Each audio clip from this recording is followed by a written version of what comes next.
Max വെസ്റ്റപ്പന്റെ ആധിപത്യത്തിന് അവസാനം. Formula 1 കാറോട്ട മത്സരത്തിൽ പുതിയ ലോക ചാമ്പ്യൻ. അബുദാബിയിലെ അവസാന ഗ്രാൻഡ് പ്രിയിൽ 3-ാം സ്ഥാനത്തായെങ്കിലും McLaren British driver Lando Norris കന്നി കിരീടത്തിൽ മുത്തമിട്ടു. 2 പോയിന്റ് വ്യത്യാസത്തിലാണ് ലോക കിരീടം സ്വന്തമായത്. ഫോർമുല 1 ചരിത്രത്തിലെ 35-ാം ചാമ്പ്യനാണ് നോറിസ്. 423 പോയിന്റുമായാണ് നോറിസ് ലോക കിരീടം സ്വന്തമാക്കിയത്.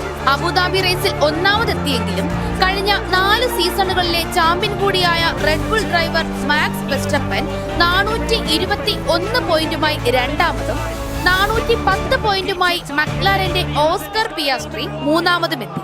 അബുദാബി റേസിൽ ആദ്യ 3 സ്ഥാനങ്ങളിൽ എത്തിയാൽ ചാമ്പ്യൻഷിപ്പ് ഉറപ്പായിരുന്ന നോറിസ് വളരെ സൂക്ഷ്മതയോടെയാണ് കാർ ഓടിച്ചത്. വെർസപ്പന്റെ മറികടക്കൽ, ബ്രേക്കിംഗ് തന്ത്രങ്ങളിൽ കുടുങ്ങാതിരിക്കാൻ ആദ്യ ലാപ്പ് മുതലേ പിൻവലിഞ്ഞാണ് വണ്ടി ഓടിച്ചത്. 2-ാം സ്ഥാനത്തേക്ക് മക്ലാരന്റെ തന്നെ ഓസ്കർ പിയാസ്ട്രിയുടെ കാർ കടത്തിവിട്ട് വെർസപ്പന്റെ ബ്രേക്കിംഗ് ഭീഷണി ഒഴിവാക്കിയ നോറിസ് അപകടമില്ലാതെ 3-ാം സ്ഥാനത്ത് ഫിനിഷ് ചെയ്ത് കരിയറിൽ ആദ്യത്തെ ചാമ്പ്യൻഷിപ്പ് സ്വന്തമാക്കി. കാർ നിർമ്മാതാക്കളുടെ കിരീടം അഥവാ കൺസ്ട്രക്ടേഴ്സ് ചാമ്പ്യൻഷിപ്പ് ഒക്ടോബറിൽ മക്ലാരൻ നേടിയിരുന്നു.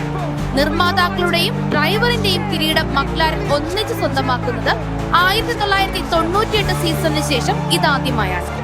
കൂടുതൽ PSC ഫാക്ടുകൾക്കായി സഹകാരി റേസ് പ്ലസ് സബ്സ്ക്രൈബ് ചെയ്യുക.